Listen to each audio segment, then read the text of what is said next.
Hello बच्चों, तो चलिए शुरू करते हैं। तो आज हमारी सेकंड क्लास है अध्याय 1 की, जिसका नाम है संख्या पद्धति। तो आज हम स्टार्ट करने वाले हैं प्रश्नावली 1.1। तो उससे पहले पुराना कुछ रिवाइज कर लेते हैं। तो अभी तक जैसे हमने पढ़ा था प्राकृतिक संख्याएं, पूर्ण संख्याएं, पूर्णांक और परमेय संख्याओं के बारे में। तो प्राकृतिक संख्याएं जो 1 से अनंत तक होती हैं, पूर्ण संख्याएं जो 0 से अनंत तक होती हैं, पूर्णांक जिनमें प्राकृतिक संख्याओं के ऋणात्मक 0 और पूर्ण संख्याएं इन दोनों को मिला के बनती हैं, और साथ में प्राकृतिक संख्याओं के ऋणात्मक भी आते हैं। उसके बाद आती हैं परमेय संख्याएं जो कि p/q के रूप में होती हैं। तो जहां पे p और q दोनों पूर्णांक होते हैं और q 0 के बराबर नहीं होता है। फिर उसके बाद हमने चर्चा की थी कि जो प्राकृतिक संख्या होती हैं वो पूर्ण संख्याएं भी होती हैं, पूर्णांक भी होती हैं और परमेय भी होती हैं। उसके बाद पूर्ण संख्याएं हमारी पूर्णांक होती हैं और परमेय होती हैं। फिर उसके बाद हमारे पूर्णांक सारे के सारे कैसी संख्या होते हैं? परमेय। तो इस प्रकार प्राकृत, पूर्ण, पूर्णांक ये तीनों संख्याएं हमारी परमेय संख्याएं होती हैं। तो अब आते हैं हम, पहला प्रश्न है, इसमें लिखा है क्या शून्य एक परमेय संख्या है? क्या इसे p/q के रूप में लिख सकते हैं जहां p और q पूर्णांक हैं और q 0 के बराबर नहीं है? इसको पढ़ते हैं बराबर नहीं। अब इसमें लिखा है कि 0 परमेय संख्या है या नहीं। तो पहले इस चीज को हम करते हैं परिभाषा के रूप से कि हमने क्या पता किया कि 0 हमारा ये चिन्ह होता है संकेत 0 का, शून्य का। तो शून्य हमारी एक पूर्ण संख्या होती है, एवं पूर्ण संख्या हमारी कौन सी संख्या होती है? पूर्णांक। और पूर्णांक कौन से होते हैं? परिमेय। तो इस प्रकार 0 भी हमारा एक कैसी संख्या है? परिमेय संख्या है, क्योंकि सारी की सारी पूर्ण संख्याएं पूर्णांक में आती हैं और पूर्णांक परमेय में आते हैं। तो इसलिए पूर्ण भी पूर्ण परमेय में आएंगे, और 0 पूर्ण संख्या है इसलिए 0 भी एक परमेय संख्या होगी। क्योंकि पूर्ण परमेय होते हैं तो 0 भी एक परमेय संख्या होगा। तो पहले प्रश्न का उत्तर। अब दूसरी लाइन में लिखा है क्या इसे p/q के रूप में लिख सकते हैं? तो p/q के रूप में लिखने का मतलब है अंश बटे हर के रूप में। तो p/q अंश बटे हर। तो p/q मतलब कोई भी संख्या है उसके बटे में कुछ ना हो, नीचे कुछ ना हो, हर में। तो क्या ले लेते हैं हम ले लेते हैं वहां पे 1। अब 1 ले लिया तो क्या ये 0 बदल जाएगा अपना? 1 का भाग 0 में करो, पूरी तरह से चला जाता है 0। तो 0 हमारी पूर्णांक है, 1 भी पूर्णांक है, तो 0/1 p/q के रूप में बन गई है। और q मतलब हर मतलब 1, क्या 0 के बराबर है? नहीं। तो इसीलिए p/q के रूप में हम 0 को लिख सकते हैं। ये इसका रूप हो गया p/q के रूप में, और ये हमारी परमेय संख्या भी है। तो इस प्रकार ये पहला प्रश्न पूरा होता है। इसको आप अच्छे से देख सकते हो, नोट कर सकते हैं। उसके बाद हम चलते हैं प्रश्न क्रमांक 4 पे। तो प्रश्न क्रमांक 4 को क्यों लिया? क्योंकि परिभाषाओं को समझा है, परिभाषाओं को सीखा है, और परिभाषाओं का आपस में संबंध पता किया है कि कौन सी संख्याएं कौन सी संख्याओं में आती हैं, सम्मिलित हैं। तो इसीलिए अब हम ये सीखेंगे कि संख्याओं का आपस में संबंध क्या है। वही यहाँ पे पूछ रहे हैं वो, तो पहले इसको देख लें, फिर उसके बाद चलते हैं आगे।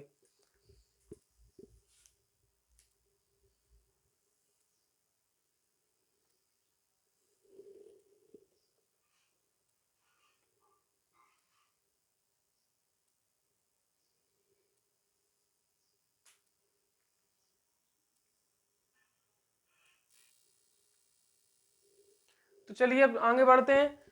तो पहला प्रश्न है चौथे में कि प्रत्येक प्राकृत संख्या एक पूर्ण संख्या होती है। अब ये पूछा क्यों? इन्होंने बोला है कि कथन जो दिए हैं नीचे वो कैसे है, सत्य या असत्य है। अब ये सत्य हैं या असत्य हैं, तो इसका हमें बताना है कारण। तो कारण बताने के लिए हमें पहले परिभाषाओं पर चलना पड़ेगा। तो परिभाषा पर चलते हैं। तो परिभाषा क्या है? कहती है कि प्राकृतिक संख्या हमारी 1 से लेकर अनंत तक होती हैं, और पूर्ण संख्या हमारी होती है 0 से लेकर अनंत तक होती हैं। तो सारी की सारी प्राकृतिक संख्याएं हमारी पूर्ण संख्याओं में सम्मिलित होती हैं। तो 1, 2 इस प्रकार से ये अनंत तक होती हैं प्राकृतिक संख्याएं, 0, 1, 2 इस प्रकार से ये होती हैं अनंत तक पूर्ण संख्याएं। तो हम कह सकते हैं ये सारी की सारी संख्याएं इन संख्याओं में सम्मिलित होती हैं, क्योंकि ये है पूर्ण और ये है प्राकृतिक। ठीक है, तो इसका उत्तर क्या निकलेगा? हम कह सकते हैं हल डाल के कि सत्य है, क्योंकि क्योंकि क्योंकि 1 से अनंत तक की संख्याएं पूर्ण संख्याओं में भी सम्मिलित होती हैं। एक तो इस तरह से कारण दे सकते हैं। दूसरी तरह से क्या दे सकते हैं कि सारी प्राकृत संख्याएं पूर्ण संख्याओं में होती हैं, तो वो ये भी दे सकते हैं। या तीसरे प्रकार से अगर इसका कारण देने की कोशिश करें तो हम कह सकते हैं कोई भी एक प्राकृत संख्या ले लेंगे, हम ले लेंगे एक हमारी प्राकृत संख्या है जो कि पूर्ण संख्या भी है, 2, 3, 4, 5 ऐसे सारी की सारी प्राकृतिक संख्याओं में से कोई भी लिख सकते हैं। तो हम ले सकते हैं कि एक, क्योंकि एक से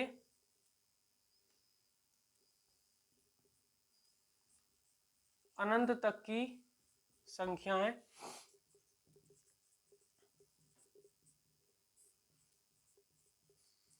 पूर्ण संख्याएं भी हैं।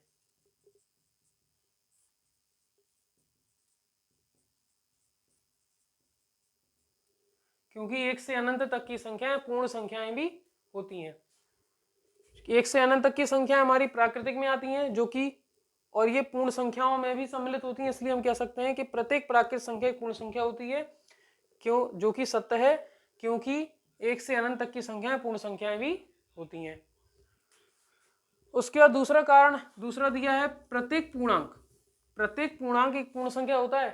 अब पूर्णांक में हमें क्या पता है कि पूर्णांक में धनात्मक, ऋणात्मक और शून्य, 0, ये तीनों सम्मिलित होते हैं। तो हम ले लेंगे ये असत्य है, ये है असत्य, क्योंकि -4 एक पूर्ण संख्या नहीं है, परंतु एक पूर्णांक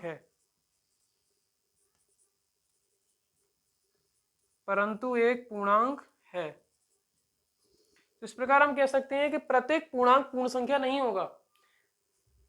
एक क्रम समझ सकते हैं आप लोग कि हम पहले प्राकृतिक संख्याएं पढ़ेंगे, उसके बाद पढ़ते हैं पूर्ण संख्याएं, उसके बाद हमने कौन सी पढ़ी है, पूर्णांक संख्याएं, उसके बाद पढ़ी है परमेय संख्याएं। तो ये क्रम ध्यान रखना, इस क्रम में आगे जा सकते हैं लेकिन पीछे की ओर नहीं आ सकते हैं। जबकि यहाँ पे देखो पीछे की ओर आ रहे हैं, पूर्णांक से पूर्ण जा रहे हैं, तो पूर्णांक ये है और पूर्ण ये है, तो पीछे नहीं जाना है, आगे बढ़ना है। तो पूर्णांक पूर्ण नहीं होंगे क्योंकि -4 एक पूर्णांक है, ये एक पूर्ण संख्या नहीं है परंतु एक पूर्णांक है। ठीक है, अब हम चलते हैं परमेय, इस पर, इसमें परमेय संख्या को पूर्ण बनाने की बात चल रही है। देखिए ये परमेय है और ये पूर्ण बनाने की बात चल रही है, तो उल्टा नहीं आना है।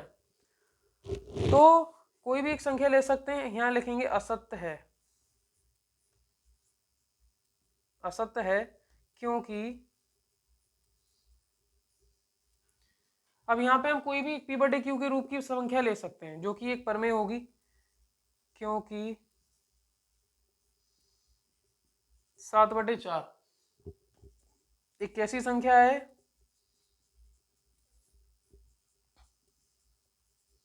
एक परमेय संख्या है। इसका वैसे ही कारण लिखते हैं जैसा कि इसका लिखा था, एक पूर्ण संख्या नहीं है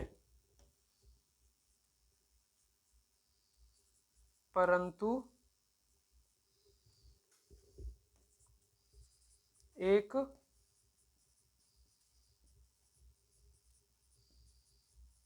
परमेय संख्या है। इस प्रकार से देख सकते हैं आप कि यहाँ पे जो हमने सवाल सीखे हैं कि प्रत्येक परमेय संख्या एक पूर्ण संख्या होती है, नहीं होती है, क्योंकि एक परमेय संख्या जो कि ली 7/4 जो कि पूर्ण संख्या नहीं है, लेकिन कैसी संख्या, एक परमेय संख्या है। ठीक है, इस प्रकार से आप देख सकते हैं, इसको नोट कर सकते हैं। इसके कुछ ऐसे ही क्वेश्चंस उदाहरण में है, उदाहरण नंबर 1 उसको आप कर सकते हैं, और उनमें से जो नहीं आया आपको वो आप कमेंट में उसका क्वेश्चन नंबर डाल के पूछ सकते हैं। जो भी आपको परेशानी हो इनमें या एग्जाम्पल के उदाहरण के प्रश्नों में, तो कमेंट में आप उस क्वेश्चन का नंबर डालें विद एक्सरसाइज या उदाहरण जिसका भी हो, और पूछ सकते हैं आप। इसके बाद चलेंगे हम दूसरे और तीसरे क्वेश्चन पर, पहले इसको आप अच्छे से देख लें।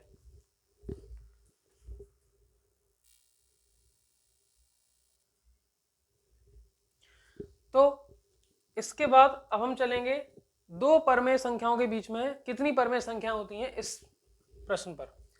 तो अब इसको सीखने के लिए हम कुछ चीजें देखेंगे पहले कि जैसे कि हम पता करते हैं कि दो परमेय संख्याओं के बीच में कितनी संख्याएं होती हैं, तो आपसे पूछा जा सकता है कि दो परमेय संख्याओं के बीच में 4 परमेय संख्याएं ज्ञात करो, 6 परमेय संख्याएं ज्ञात करो, 3 ज्ञात करो, 5 ज्ञात करो। तो ये जो संख्याएं ज्ञात करने का तरीका है वो सब जगह एक जैसा ही रहता है, लेकिन ये बार बार बदल क्यों रहा है? 4 पूछ रहा है, कभी 6 पूछ रहा है, कभी 8 पूछ रहा है, तो क्यों पूछ रहा है ये? तो इसका मतलब क्या है? इसका मतलब ये है कि दो परमेय संख्याओं के बीच में ऐसी कितनी संख्याएं होती हैं। तो कभी भी जब प्रश्न आए कि दो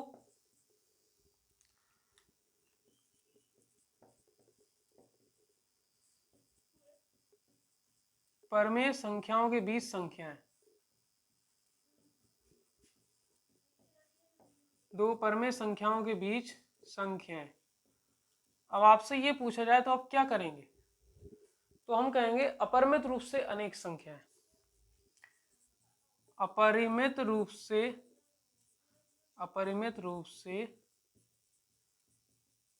अनेक परमेय संख्याएं, अपरिमित रूप से अनेक परमेय संख्याएं, यह है इसका उत्तर। जब दो संख्याओं के बीच में, दो परिमेय संख्याओं के बीच में अनंत परमेय संख्याएं, अपरिमित रूप से अनंत परमेय संख्याएं हैं, तो इसका मतलब क्या है? कितनी भी निकाल सकते हैं। कभी पूछा जाए 10, कभी पूछा जाए 20, 50, 100, 200, 500, 1000, 10,000, कितनी भी पूछी जाए तो कितनी भी संख्याएं हम इनके बीच में निकाल सकते हैं। तो दो परमेय संख्याओं के बीच में कितनी संख्या होती है? अपरिमित रूप से अनेक परमेय संख्याएं। तो दो परिमेय संख्याओं के बीच में कितनी संख्या होती है? हम कह सकते हैं अनेक परमेय संख्याएं, या अनंत परमेय संख्याएं, या अपरिमित रूप से अनेक परमेय संख्याएं होती हैं। ये ध्यान रखना। इसके बाद हम चलते हैं प्रश्न पे। तो प्रश्न है हमारा सवाल नंबर दूसरा, प्रश्नावली 1.1 का सवाल नंबर दूसरा। 2 और 3 के बीच, नहीं 3 और 4 के बीच 6 परमेय संख्याएं ज्ञात कीजिए। तो प्रश्न है 3 और 4 के बीच 6 परमेय संख्याएं। इसका प्रश्न लिख सकते हैं, प्रश्न मैं बोल देता हूं कि 3 और 4 के बीच 6 परमेय संख्याएं ज्ञात कीजिए। मैं यहाँ पे शॉर्ट में लिख रहा हूं, मैं यहाँ पे इसको शॉर्ट में लिख रहा हूं कि 3 और 4 के बीच 6 परिमेय संख्याएं, 3 और 4 के बीच 6 परमेय संख्याएं। अब यहाँ पे हमें 3 और 4 के बीच 6 परमेय संख्याएं निकालनी है। तो इसके लिए क्या करना पड़ेगा कि सवाल दिया है 3 और 4 के बीच 6 परमेय संख्याएं, तो 6 निकालनी है। तो इसके लिए क्या करेंगे? सबसे पहले एक चीज समझ लें आप लोग कि अगर ये संख्या 3 और 4 इस प्रकार से दी है, मतलब प्राकृतिक संख्याओं के रूप में दी है, इनके क्यू की जगह पे, मतलब p/q के रूप में नहीं दी है, तो इनको p/q के रूप में बनाना पड़ेगा। क्योंकि परमेय संख्याएं पूछ रहे हैं तो परमेय संख्याओं के रूप में इनको पहले परिवर्तित करना पड़ेगा, फिर उसके बाद जो तरीका है वो तरीका लगाएंगे और आगे बढ़ेंगे। कभी भी कोई प्रश्न आए, बदल के आए संख्या यहाँ पे, या यही का यही आ जाए, तो हमेशा ध्यान रखना कि ये जो संख्याएं p/q के रूप में नहीं दी है, तो इनको p/q के रूप में बनाना है और अपनी आगे की प्रोसेस को फॉलो करना है। और प्रोसेस ये है कि 3 और 4 के बीच 6 परमेय संख्या निकालनी। क्या करेंगे? तो हम लिखेंगे 3 और 4 के बीच 6 परमेय संख्याओं के लिए 6 परिमेय संख्याओं के लिए 6 परिमेय संख्याओं के लिए क्या करेंगे? हम इसमें ये करेंगे, ये लाइन लिखना। इससे क्या होगा? इससे समझ में आएगा कि कर क्या रहे हैं हम, कि 3 और 5 के नहीं 3 और 4 लगातार दो संख्या दी है। 3 और 4 के बीच 6 परिमेय संख्याओं के लिए क्या करेंगे? कितनी निकालनी? 6। तो 6 में 1 जोड़ देंगे, जितनी निकालनी उसमें 1 जोड़ देना। ये तरीका ध्यान रखना, सारे सवालों में यही तरीका रहेगा, चाहे यहाँ पे परमेय संख्याओं के रूप में ये दो संख्याएं दी हो या ना दी हो। दी हैं तो भी और ना दी हैं तो भी जितनी संख्या निकालनी उसमें 1 जोड़ दो, जो संख्या बने उसका क्या करेंगे? अब ये संख्या दी है, कुछ नहीं है, बटे में 1 लो, तो ये परमेय बन गई। इसके अंश और हर में सेम इसका गुणा करेंगे, इसी संख्या का जो 1 जोड़ने पर बनी है। तो 7 21 और 7 एकम 7, इस प्रकार ये एक संख्या बन गई। कॉमा करके बगल में लिख सकते हैं 4/1 बराबर, इसमें भी करेंगे इसका गुणा 7/7, 7 चौको 28, 7 एकम 7। इसके बाद अब हम देखेंगे कि ये संख्या जो बनी है हमारी, इनके बीच में संख्या मिलेंगी कितनी, 6। तो 7 हर में है, बनी रहने देंगे।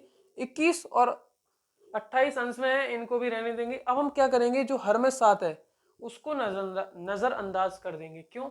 इग्नोर करने के बाद हम ये देखेंगे कि 21 और 28 ये तो अलग अलग संख्याएं दी हैं, इनके बीच में कितनी संख्याएं हैं जरा देखो, 22, 23, 24, 25, 26, 27, जो कि 6 चाहिए। तो दो संख्याएं जो चाहिए हमें, वो हमें इन संख्याओं के बीच मिलेंगी। तो हम लिखेंगे अतः 3 और 4 के बीच 6 परिमेय संख्याएं, 3 और 4 के बीच 6 परिमेय संख्याएं बराबर। अब हम क्या करेंगे, ये जो संख्या मिली इनको देखेंगे। तो 21 के जगह लिखेंगे 22/7, अगली, फिर 23/7, फिर अगली लिखेंगे 24/7, फिर अगली लिखेंगे 25/7, 26/7, 27/7। 21 और 28 छोड़ के बीच की 22, 21 के बाद 22, 23, 24, 25, 26, 27 और 28 छोड़ देंगे, बटे में 7 लिख देंगे सबकी जगह पे। तो 1, 2, 3, 4, 5, 6, ये 6 संख्या हमें प्राप्त होती हैं। इस प्रकार ये हमारा यहाँ पे हो गया उत्तर। कोई भी सवाल है, कोई भी प्रश्न है, ऐसे ज्ञात करना है, ऐसे करना है आपको, ये कर सकते हैं आप लोग। बहुत आसान है, बहुत सरल है, कुछ नहीं है इसमें। देख लें इसको, फिर उसके बाद चलते हैं अगले प्रश्न पे। जल्दी से इसको देख लें।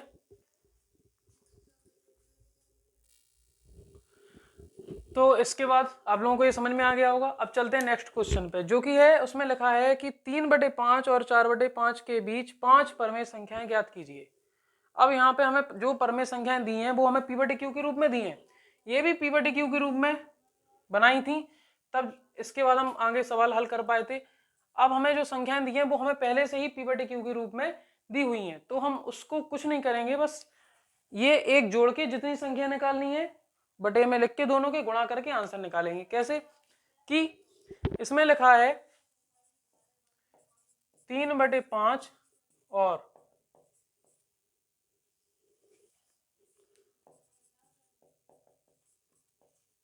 4/5। प्रश्न में बोल देता हूं 3/5 और 4/5 के बीच 5 परिमेय संख्याएं ज्ञात कीजिए। तो 3/5 और 4/5 के बीच कितनी संख्या है, 5।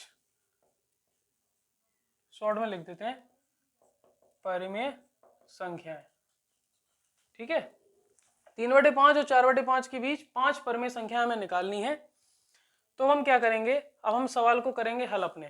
तो वही तरीका जो इसमें लगाया था, कि क्या था कि हल, इसमें लिखेंगे 3/5 और 4/5 के बीच 5 परिमेय संख्याओं के लिए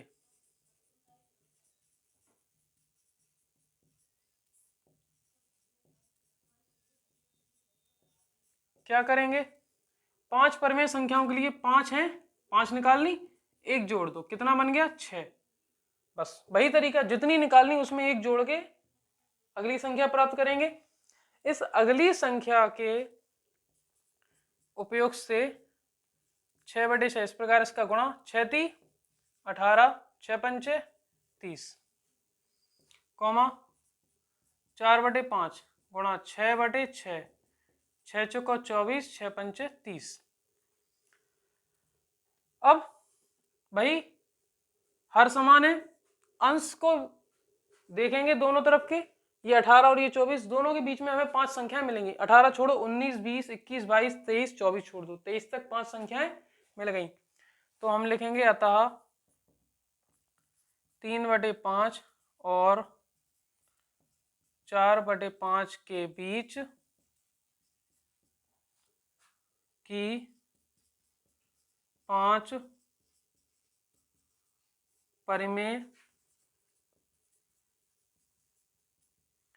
संख्याएं बराबर, 18 छोड़ो, 19/30, 20/30, 21/30, 22/30 और 23/30। ये आपका यहाँ पे हो गया उत्तर। फिर से सुने, 3/5 और 4/5 था, यहाँ था 3/4, 3 और 4 वही है, बटे में नहीं है तो एक लेके बटे में बना सकते हैं, मतलब अंश बटे हर के रूप में परिवर्तित कर सकते हैं। एक बार फिर से देख लें, तो इसको जरा फिर से समझते हैं थोड़ा तुलना करके। ये अंश बटे हर में दिए हैं, ये अंश बटे हर में नहीं दिए हैं, तो बना लिए हैं, ठीक है। अब यहाँ 6 निकालनी है, अब 5 निकालनी, तो भाई ये 6 में 1 जोड़ा तो 7 बना, 5 में 1 जोड़ा तो 6 बना। अब यहाँ 7 था तो 7 × 21 और 7 × 7 ये बना, 7 × 28 और 7 × 7 ये बना, 21 और 28 के बीच में 22, 23, 24, 25, 26, 27 6 मिल गई। ऐसे ही 6 × 18, 6 × 5 = 30, 6 × 24 और 6 × 5 = 30 ये बना, क्योंकि 5 निकालनी थी तो एक जोड़ के 6 बनाया। अब इस 6 का गुणा किया, 6 × 18, 6 × 5 = 30, 6 × 24, 6 × 5 = 30। उसके बाद 3/5 और 4/5 के बीच में संख्याएं देखेंगे, 18 और 24 के बीच में, 18 के बाद 19, 20, 21, 22, 23, 24 छोड़ देंगे, बटे में सबके 30, जो कि यहाँ था 30 नीचे, तो नीचे 30 ले लेंगे। इस प्रकार ये संख्याएं प्राप्त होती हैं।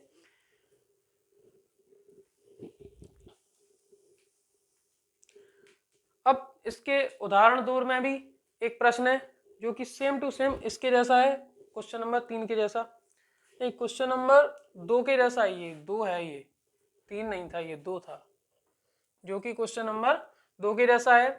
तो उसको भी आप कर सकते हैं, नहीं आता है तो कमेंट में करके पूछ सकते हैं कि उसको समझा दें, तो उसका एक सेपरेट वीडियो अलग से डाल दिया जाएगा। जो भी आपको डाउट है क्लियर करना है, जो भी बुक रीड जरूर करें, जो भी प्रॉब्लम हो, जो भी परेशानी हो आप पूछ लें, कमेंट करके बता सकते हैं। सब्सक्राइब करें चैनल को, अपने दोस्तों तक पहुंचाएं, ज़्यादा से ज़्यादा लोगों तक इसको पहुंचाएं, ताकि और भी जो आप जैसे बच्चे हैं उनकी परेशानियां हल हो सकें।